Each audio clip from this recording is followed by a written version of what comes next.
Good afternoon. My name is Aaron Marble. I serve as the president of the Interdenominational Ministers Fellowship and the proud pastor of the Jefferson Street Missionary Baptist Church. I want to take the time to thank each and every one of you for your presence here today. I would like to thank the media for being here to make sure that this moment is captured and that it is sent out to the broader community. And I also would like to thank this host and cadre of leaders, citizens from across our county who are concerned about the potential injustices that are going on within our community. In a few days, we will be celebrating the Juneteenth holiday. It is a holiday that hallmarks and celebrates slaves in Galveston, Texas, who were notified of the Emancipation Proclamation. That while parts of the country was already free, slaves in Galveston, Texas had not yet received the news of liberation. Freedom is a slippery concept. And if the allegations that we have been presented with are true, if it is the case that our police department conspired with our state government to undo and undermine the will of the citizens of Nashville, freedom has not been experienced. The very entity that is meant to protect and serve undermined the elected will of the citizens of Nashville. If that be the case, we have work to do. And so we have gathered today to call those powers to be to the table to say, one, we need swift and thorough investigation, that those who have been hired to investigate this issue ought to do so with fidelity, ought to do so with clarity, ought to do so with transparency. And we need those results expeditiously. We also come to ensure that the CRB and its executive director, Jill Fitchard, are supported by our community. We have already seen how our state has worked to undermine their power, and it seems that our city leaders have been silently standing by, allowing it to happen. But as you see with this group behind me, community leaders are not comfortable with what's going on. We are calling truth to power and saying that there must be a change. We also would like our mayor and the administration and city leaders to work expeditiously to ensure that an MOU is reached, that the CRB can do its work and do it well. Please welcome now Timothy Hughes, who is going to represent the NAACP and the National Action Network. Good afternoon, everyone. My name is Timothy Hughes. I'm here on behalf of a number of different coalition partners, but I want to speak specifically to my role as First Vice President of the NAACP Nashville branch and as Political Action Chair for the Middle Tennessee National Action Network. Thank you for our leadership at the NAACP, Jonathan Williamson, who serves as our president, and our president of the National Action Network, President Cheryl Huff. My remarks will be brief. As I'm sure many of you have noted in the remarks that were received and notes and letters that have been sent out from our organizations and from our coalition partners, there's a tremendous amount of concern about where we are as a city and as a community here in Nashville. But I want to center us just a moment in the occasion in which we are here. And part of the reason that we have come here to this moment has a lot to do with the fact that we are remembering and honoring the life and legacy of one who just transitioned to the great mighty cloud of witnesses, Reverend James Lawson, who created the infrastructure and in many ways trained those leaders who were calling for accountability and transparency in the civil rights movement in the 1960s. Honoring that legacy and honoring that moment is part of the reason why we are here today. I want to connect just a couple of those through lines to this particular moment, and then I will yield the remainder of my time. We are here in part because of the luminaries like James Lawson and John Lewis and Diane Nash and Rosa Parks and so many others who made contributions to the life and legacy of civil rights, defending in their day the right for all people to be seen as human beings. We are also here in this moment demanding transparency and accountability from those who are entrusted with the power to protect and serve our community And we are doing so because we do not forget the reasons why we are here. We do not forget the shoes and the shoulders on which we stand and in which we walk and march and continue to fight for justice. And so it is important that we understand the historic connection to why it is that Nashville has fought for some 50 years to demand accountability for law enforcement and demand transparency from this process. I want to utter the names of some of those folks who have fought and died in this process. I want to remember and acknowledge the life and legacy of Jacquees Clemens. I want to remember and honor the life and legacy of Daniel Hambrick. I want to remember the so many who have fought for this moment of transparency and accountability, who created the need and saw the need for us to step up, and for the 200,000 individuals who voted in favor of the creation of the Metro Nashville Community Oversight Board and helped to make that possible in 2018, I want to say thank you, because we do not forget. We have not forgotten what has gotten us to this moment, and we will not forget the way forward. And so as we demand accountability from law enforcement and from the Metro agencies who are entrusted with the power and the responsibility to make sure that this process is transparent and accountable, I want to speak specifically to the mayor, Mayor Freddie O'Connell, who ran to bring the city of Nashville together. Mr. O'Connell, you have a responsibility. You have a responsibility to the community that voted in favor of your election, but also the 200,000 individuals nearly who voted in favor of the creation of the Community Oversight Board to do what is necessary in this moment. We speak with a measure of authority from the community that has entrusted us with responsibility, and so it is our duty to stand here together and to collectively demand that there be accountability in this process. And with that, I'll yield my time. Thank you. At this moment, I'd like to bring up representatives from the Nashville Community Review Board, Executive Director Joe Fitchard, and Chair of the committee. Thank you. Chair Alicia Haddock. Thank you all for being here this afternoon. Since January 26, 2023, when the bill to abolish the Community Oversight Board passed on first consideration by the Tennessee State Senate, and just hours before the release of the video of Tyree Nichols, the brutal beating of Tyree Nichols by police officers, which led to his murder, the COB has had an extremely challenging past 18 months.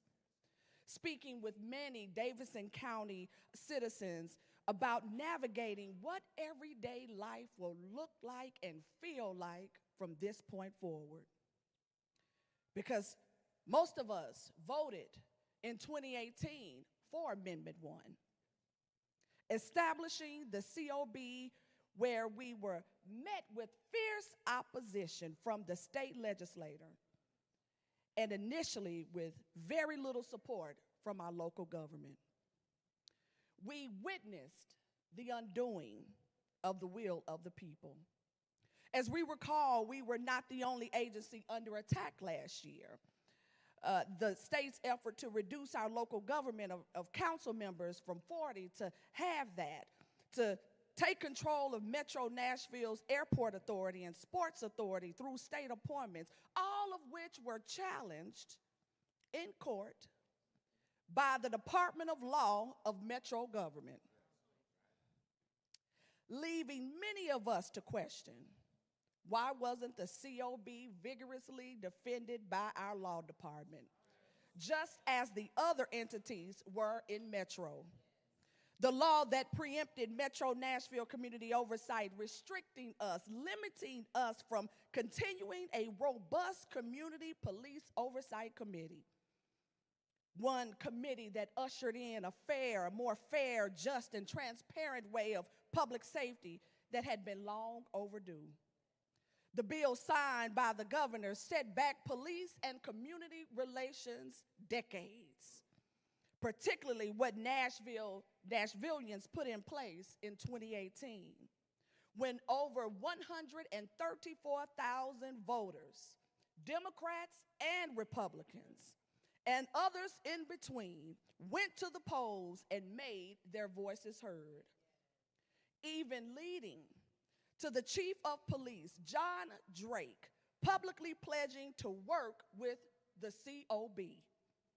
But now, we have found ourselves on the other side of that promise, stalling to meet with the CRB in good faith as they take much of their direction from the legal department in Metro. As a result, Metro Legal has failed to admit there is an inherent conflict as they are charged to give legal representation to the police department and the Community Review Board, which is a Metro entity. Recently, walking back on a promise that they would seriously consider the Community Review Board recommending another attorney of our choosing to provide a legal opinion as it pertains to the unjust law that abolishes community oversight boards. And not to mention, Nashville was the only community oversight board in the state. The other entities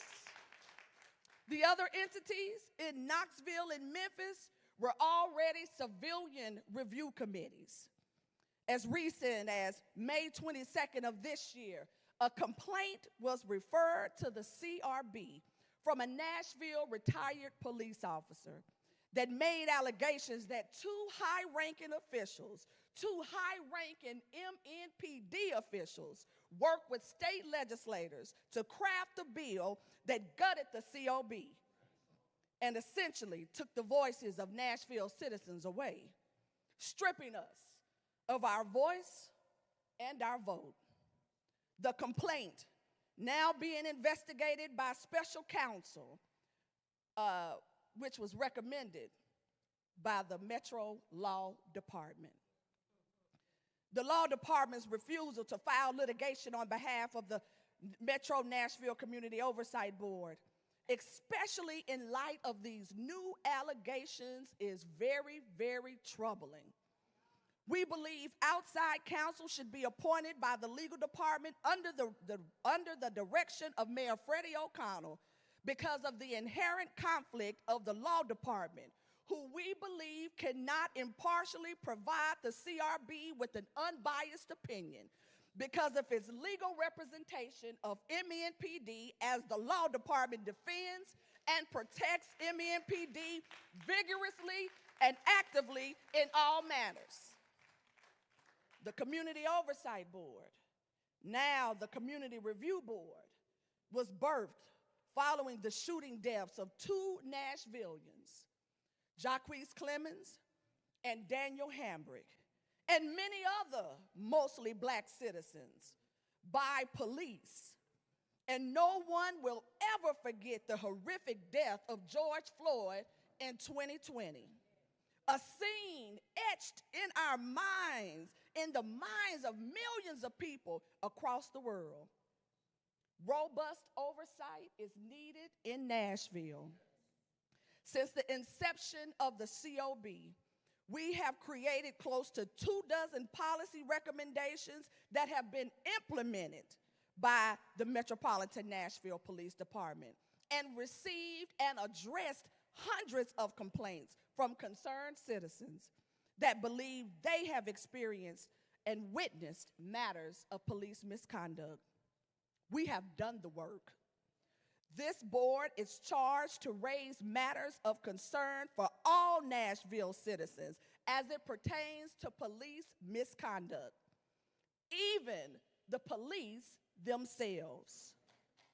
Our commitment to equitable public safety supersedes race, religion, color, creed, and even professional status.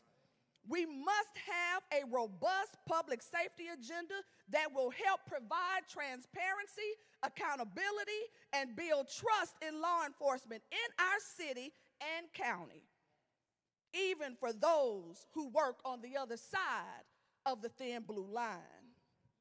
With that said, we have committed ourselves to this work, and we need the continued support of the Nashville community and our mayoral administration, as it pertains to legal protections that have allegedly been threatened by those within our own metropolitan government. We need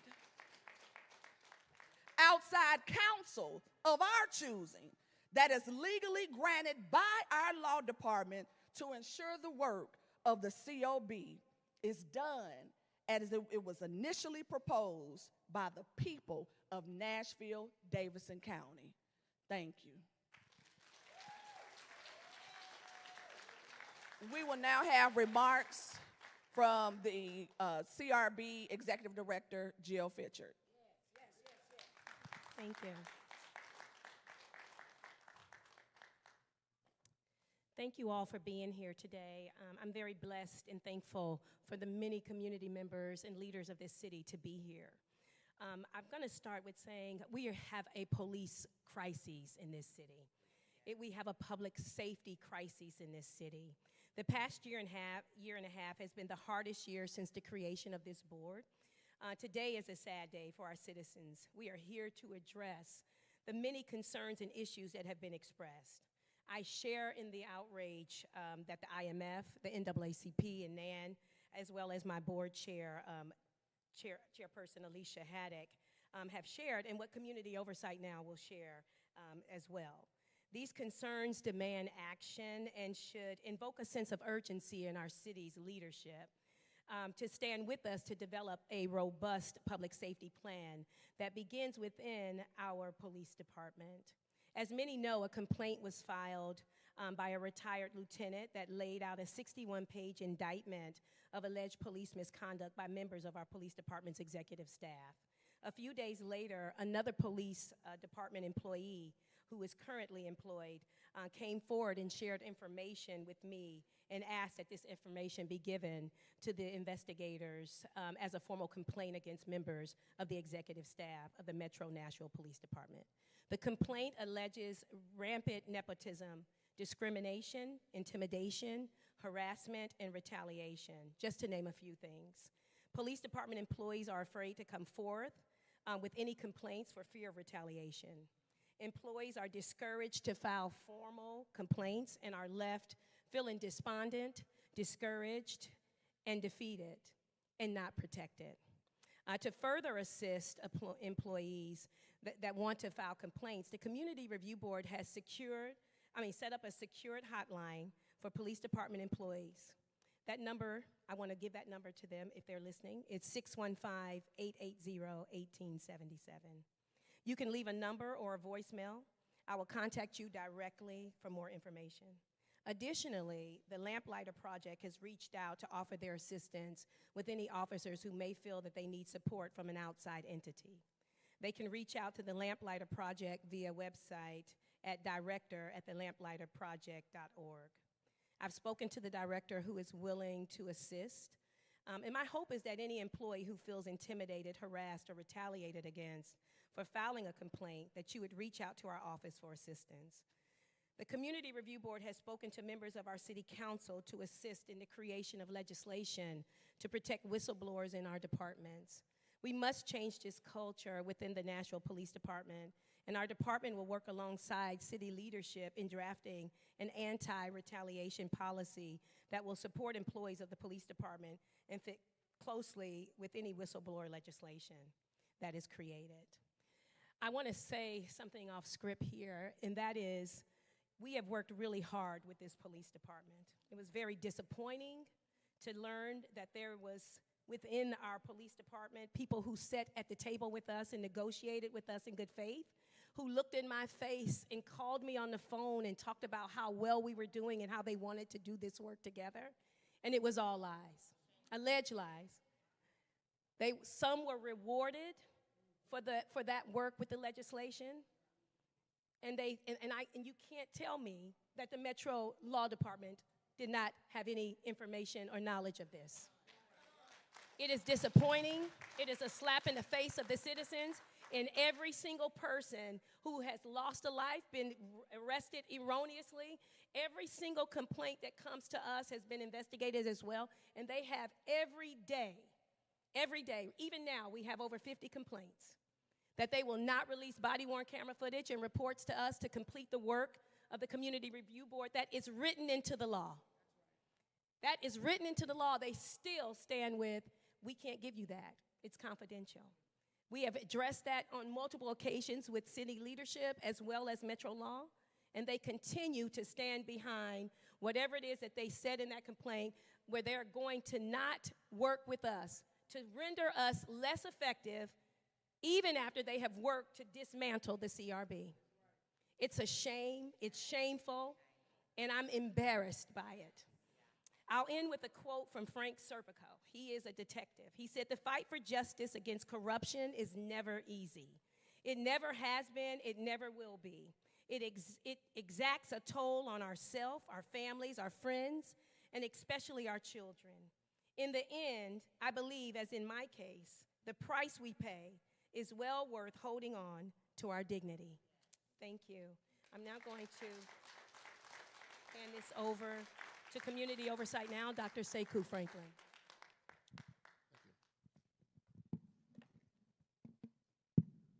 Greetings. My name is Dr. Sekou Franklin. I'm with Community Oversight Now, and you'll hear from a few of our members. We were the coalition that came together in 2017. We worked 18 months to get the Community Oversight Board, and it was a very grueling process. And I want to thank you for being here. We actually met here 6 years ago. I know who was in the room at the time, Pastor Tucker, I think Pastor Marlborough, I think Pastor Cummins. It was 6 years ago when the Daniel Hambrick videotape was released. And we got work to do, if that makes any sense. Before I move forward, I just want to acknowledge any elected officials who are here. I believe Council Lady Joy Kimbrough's in the back. I'm not sure if any other council members are here. If you are, then I want to acknowledge you. And I do want to just make a little small footnote and acknowledge those persons in the community who are working around gun violence, particularly with young people. I think another person was shot in this neighborhood last night. So our vision of community safety means dealing with the policing, but also dealing with restorative interventions and violence interruption. We want to make sure we hold those groups. I see LT, I see Clemmy Greenlee, Sheila Clemens as well, Moms Over Murder, who are working on this in this space. So I want to make sure we acknowledge you. The Community Oversight Now stands with the Nashville Community Review Board, formerly the COB, and other community advocates in calling attention to these allegations of police misconduct. As has been widely reported, a retired MNPD lieutenant released a 61-page whistleblower report. In the report, there were a number of allegations, including manipulating evidence in OPA, manipulating reports of the Office of Professional Accountability, which is internal affairs, rank bias, what's not reported by the news, but also sexual harassment, racism, systemic racism, misconduct by Don Aaron, the Director of Police and Department of Media Relations Office, and MNPD's outright refusal to implement Mayor John Cooper's policing project recommendations, and also their outright refusal to implement a new use of force policies. And for those people who are in the television news media, I think we have I'm going to tell you the real deal. Probably by 4:30 today, your bosses will get a phone call or an email from Don Aaron to try to reframe and repurpose this story. Now, that conversation that's going to take place, you'll never know that it took place.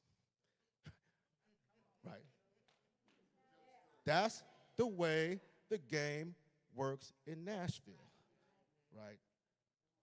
I can only say it that way. There's always a meeting before the meeting. And the question is if you can understand what happens. And Don Aaron will try to reframe this story. The complaint, if true, and MNPD has not refuted the complaint, at least not the meaningful aspects of it, exposes a crisis at MNPD that threatens community safety.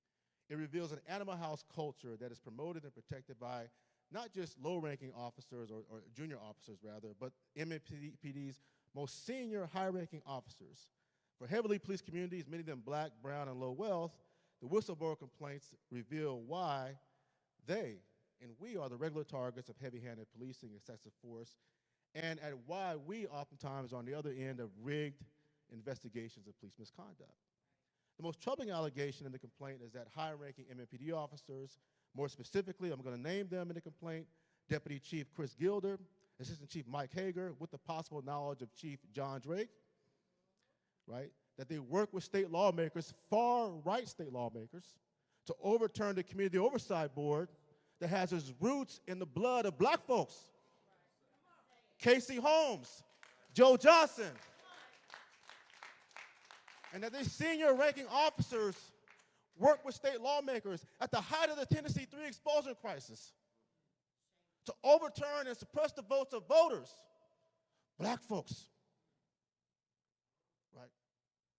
And our city did nothing to it. Now, that's an allegation that's not been refuted.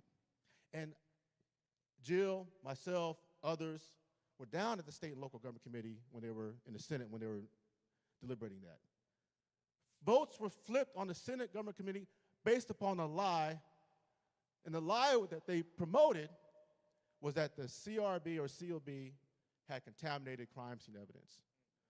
Promoted by the Tennessee Bureau of Investigation director that he later retracted once the COB was on its way to passage. The bill was not only adopted based upon a lie, but is also adopted possibly with the help of MMPD's highest-ranking officials, and one official, Chief Gilder, is alleged to have received a quote-unquote a small laser-engraved crystal-style award, a trophy, in front of the entire division of the Office of Professional Accountability for suppressing the vote and going against democratic governance. Now, our city officials may feel not a big deal. How about this? What if the finance director went up and worked with the most far right-wing lawmakers to undermine the sports authority? What if the finance director works with the most extremist lawmakers to undermine the Music City Convention, right? Or the airport authority, right? What if the MDHA director worked with the most far right-wing lawmakers to undermine the East Bank development, right? What if MTA worked with the most far right-wing lawmakers to undermine Mayor Freddie O'Connell's transit? But nothing. No council members have said anything. Where are you, Minority Caucus? Why is everybody mute? Voter suppression, Tennessee 3, authoritarianism, preemption, and nothing. Nothing. Where are you? Do we matter? Do we matter? Do we matter? They can't ride your back if your back is bent. Stand up. Stand up. So to summarize, the complaint states that MMPD betrayed the public's trust and undermined the will of the voters.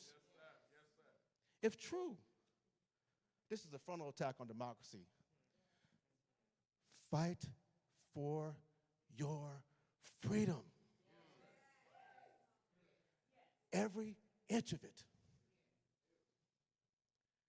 So oversight now has a series of recommendations. We understand that the mayor has hired Edward Stanton of the U.S. Attorney of the Western District. It's unclear if he has subpoena power, right? It's unclear if council even supports it because they've been mute. Nothing. Wink, wink. We know what that's about, right? Further, we know Metro Legal, Metro Law Department, Wally Dease's division, we're going to put a name on it, was involved in the selection of the investigator, even though the law department for years before Dease's tenure, right, has been an obstacle to police reform. So we have recommendations or demands. Number one, the mayor must call for an investigation of MMPD abuses by the Department of Justice Civil Rights Division. The mayor can pick up the phone and call the special litigation section right now and ask for the DOJ to come in and work with folks. Where are you, Mayor Freddie O'Connell? Do we matter? You're DJing, spinning music, right? We talk about our freedom, folks. Chief Chris Gilder, Assistant Chief Mike Hager, and Don Aaron must be placed on administrative leave until the Stanton investigation is complete. If the allegations are true, and they are allegations, and supported by a preponderance of evidence, then they must resign from MMPD. And this includes Don Aaron. For those people in the news media who will call your bosses by the end of the day to reframe and repurpose this story. All officer-involved shootings during Kathy Morante's tenure as OPA director, which goes back to 2015, I believe, must be reopened and subject to internal investigation. Number 4, the Nashville Community Review Board must be allowed to hire the Brazil Clark Law Firm as legal counsel. Right? MMPD and Metro Legal are wedded at the hip. There's a conflict of interest. There was an early agreement, at least a verbal agreement, that Brazil Clark could represent their CRB. We know now that Metro Legal is backtracking, right? But we need outside counsel for that. We need an external review or investigation of Metro Legal's role in hindering investigations of police misconduct and oversight. It's still unclear, was Metro Legal knowledgeable or allegedly knowledgeable of the work of the most high-ranking senior officers to undermine the Community Oversight Board? Right? And we need the establishment of a strong MOU organized in good faith between the CRB and MMPD. Currently, there are nearly 50 police misconduct complaints that are being held up because a new MOU has not been signed. Addressing these concerns is critically important. And I want to just say for folks that we're a year away from the Tennessee 3 crisis and expulsion. God bless those folks who were up there fighting, right? Those folks working on gun reform. But I want to put it where the goats can get them. About 11,000 people showed up to vote in the state races of the 2 black lawmakers when they were elected. And we had a national attention on that, as we should. 134,000 people voted in Nashville, and our city leadership did nothing. Did nothing, right? And we need folks to stand up and say something. So the whistleblower allegations indicate that the current state of MMPD senior leadership is a threat to community safety and really hostile to democratic governance. We need answers immediately. And what I'll say in conclusion is this work is very hard, very taxing, but at the same time, we in this audience, in this room, are very blessed. It's not a burden, it's a blessing. And we thank God for it. Because why? Because we at least have a chance to give voice to make Nashville a better place. And folks, as a closing, they can't ride your back if your back is bent. But if you stand up, we got a chance.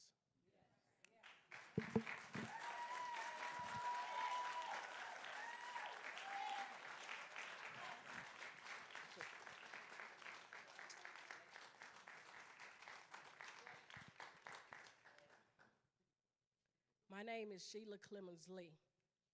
I am the mother of Jacquees Clemens. And I am his voice.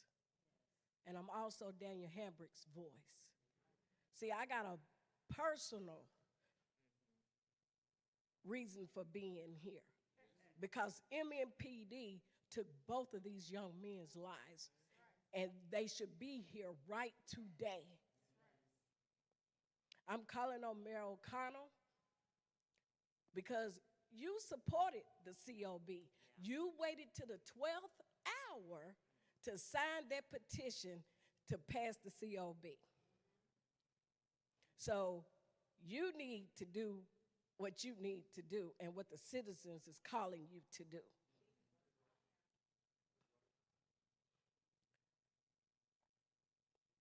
I'm calling on the Black caucuses. Where are you?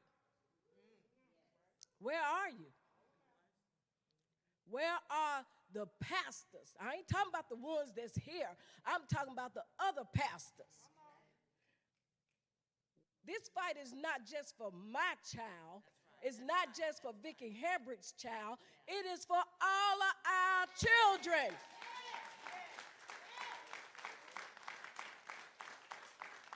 It's time for those that's up there that holding them offices to quit being silent because you live a comfortable lifestyle. Because that's why you're silent. You don't want to lose what you got. But let it hit your door. You'll want all of us backing you.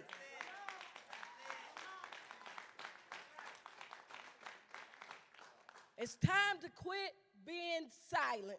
It's time to stop letting them do us and treat us any kind of way. Martin Luther King, I'm sure he was scared, but he stood his ground. I'm sure Rosa Parks was scared, but she sat down. I'm sure Harriet Tubman was scared, but she still did the Underground Railroad to free the slaves. We are free people. We can't let them enslave us.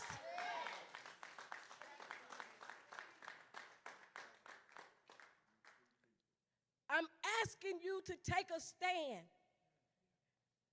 You all were outraged when the ex-mayor, it came out that misuse of taxpayers' money. Well, what about the rights of our voting? Why not get outraged about that?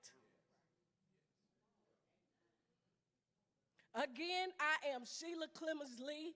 I am the voice of Jacquees Clemens and Daniel Hambrick.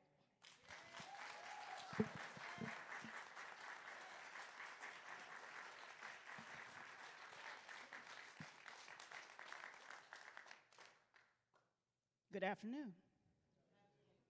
My name is Theda Murphy. I am with Abolition Works Tennessee and Community Oversight Now. And we're talking about freedom. So I'm here to make the abolitionist argument about why we need to rethink public safety in Nashville today. For decades, Black people complained about how MMPD targeted us and terrorized our communities. But we were ignored. So we collected data and proved through hard numbers that racism is real. We were called morally disingenuous, and the report was ignored. MMPD cannot be reformed. The community got together and created a mechanism to provide oversight of MMPD, which was resisted by MMPD with the full support of Metro government. But the community prevailed and changed the city charter with an overwhelming mandate from the voters of Davidson County. The state came back and eventually nullified that vote. And now we are finding that MMPD was complicit in undermining the democratic process. MMPD cannot be reformed.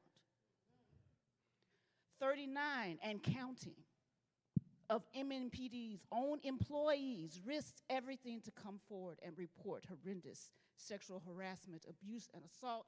Shout out to Silent No Longer.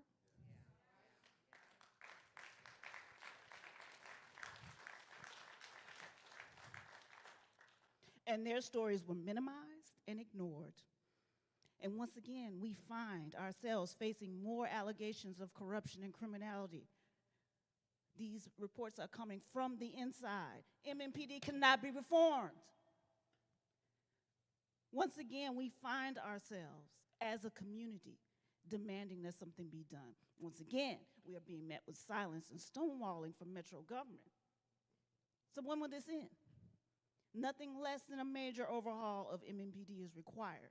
I have listed only a few of the reforms that have been tried in the past and which have resulted in nothing. I'm tired of asking for reform. It obviously will not work for a system which is doing extremely well exactly what it was designed to do. Everyone knows what the definition of insanity is. Why are we acting like we are insane? I fully support the remedies and actions demanded by my colleagues, neighbors, and friends today, but they are only a first step. We can replace policing with solutions that actually do keep us safe. We can have mental health that isn't based in the jail and doesn't require us to get arrested to have access to it. We can have schools that are fully funded every year, not just when we raise hell about it. We can have housing for everyone so that people are not living on the streets or at the mercy of greedy landlords or constantly fighting off aggressive developers who want to take their homes. These are the solutions that really make our communities safe. So no matter what we do, MEPD remains the same slave patrol that it was when it was started. It has never deviated from its violent and tyrannical beginnings because it was established to maintain systems of oppression. That is what it continues to do. That's what it will always do. That is what it is. And it will always be that. MMBD cannot be reformed. It can only be abolished.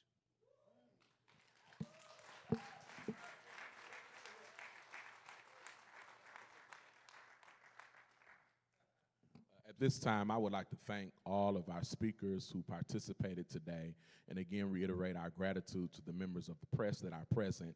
If you have any questions for the representatives of the CRB that are here today, we'll ask that you would ask those now.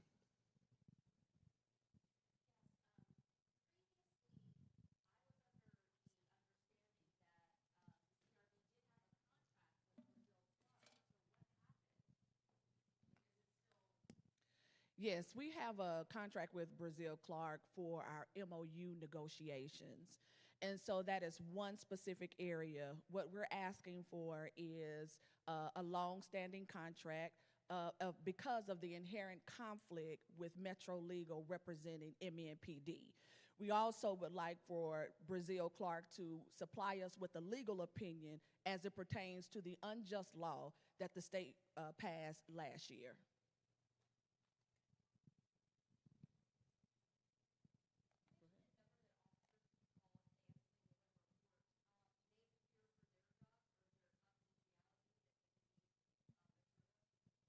Yeah, we created that line through, they could call the number.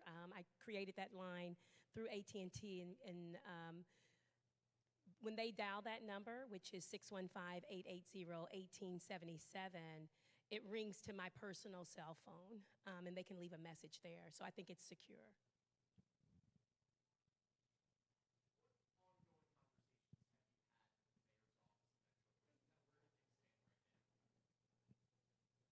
Well, the ongoing conversation that we've had with the Metro Law Department has been totally in opposition of an inherent conflict. So they don't want to admit, because they represent MNPD vigorously, that they cannot represent the CRB. And so as we have continued these conversations with Law Director Dietz, we're asking for the community support as we clearly see a conflict if you are representing two departments and one of them is opposed to the oversight of it.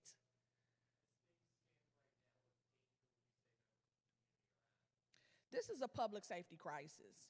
I mean, this is not just about one set of people or one community. This is about the public safety of Nashvillians.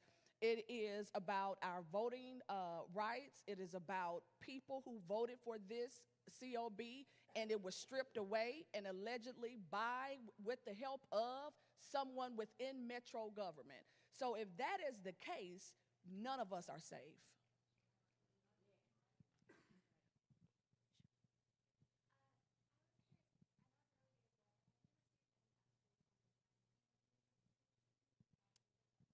No, recently I asked Metro Legal to give us the contract where they agreed to understand what the protocols and process is, so that we understand as a community what the speculations are, what they're going to do specifically, and what they're going to do with the findings.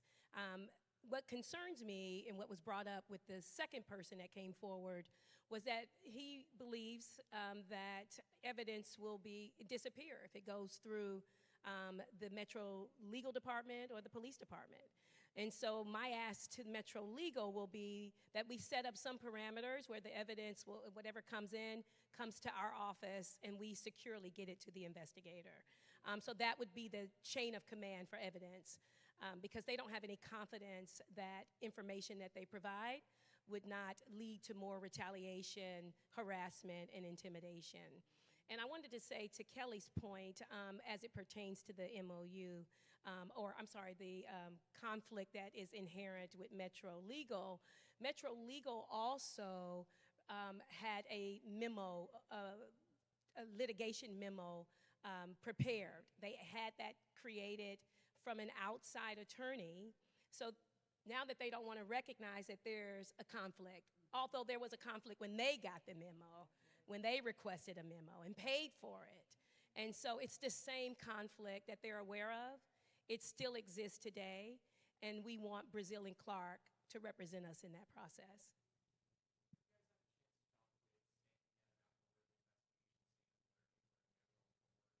No, but I was planning on putting a call into him and actually taking the information that I received from the second complainant so that I can deliver it directly to him. So setting up that appointment with him.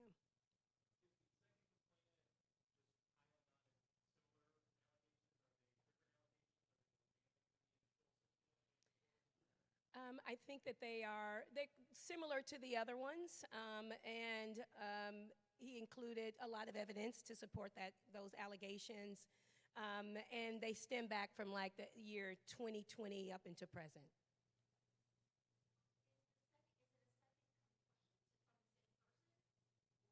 It's a different person. It's an employee that's currently employed. Initially it came in a few days after the original complaint came out, and then we set up a time to discuss it, and then receive the information that I need to give to the investigator. Any other questions? Okay. Thank you all for being here.